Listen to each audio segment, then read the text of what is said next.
UPI payments ఎలా work అవుతాయి explain చేస్తాను అండి. 2-3 సెకండ్స్ లోపల చాలా పెద్ద ప్రాసెస్ జరిగిద్ది అనమాట. ఓవరాల్ ఒక 6 స్టెప్స్ ఉంటాయి. మనం యూపీఐ పేమెంట్స్ అనే ప్రాసెస్ చేసేది ఎన్పిసిఐ అండి, national payment corporation of India. So వాళ్ళే యూపీఐ ఐఎంపీఎస్ అనే టెక్నాలజీస్ ని డెవలప్ చేశారు.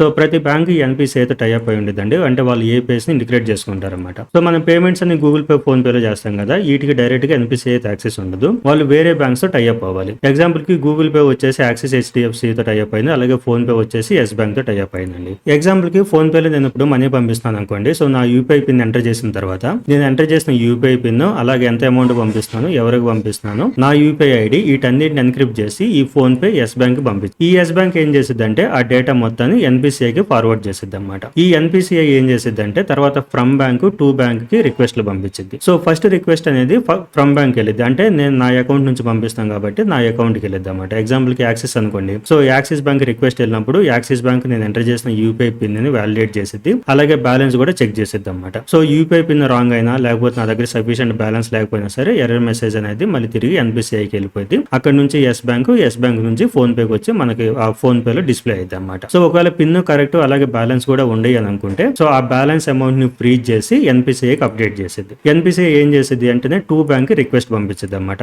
ఎగ్జాంపుల్ కి నేను ఎస్బీఐకి మనీ పంపిస్తాను అనుకోండి, ఎస్బీఐకి రిక్వెస్ట్ వెళ్ళింది. సో ఎస్బీఐ ఏం చేసేది అప్పుడు ఆ టూ అకౌంట్ లోపల 500 అమౌంట్ క్రియేట్ చేయాలనుకోండి. సో ఆ అమౌంట్ ని క్రియేట్ చేసి సక్సెస్ రెస్పాన్స్ ని ఎన్పిసిఐకి పంపించింది అనమాట. సో ఎన్పిసిఐ నుంచి ఆ సక్సెస్ మెసేజ్ ఎస్ బ్యాంక్ వెళ్ళింది. ఎస్ బ్యాంక్ నుంచి మన ఫోన్ పేకి వస్తే మన దగ్గర real time oriented paid courses ఉన్నాయండి. ఎవరైనా జాబ్ పర్పస్ కోసం నేర్చుకోవాలనుకుంటే ఒకసారి మన వెబ్సైట్ చెక్ చేయండి. లింక్ వచ్చేసి బయోలో ఉంది. లేదంటే పైన ఉన్న నెంబర్కి కాల్ కానీ వాట్సాప్ కానీ చేయండి. థ్యాంక్ యూ అండి.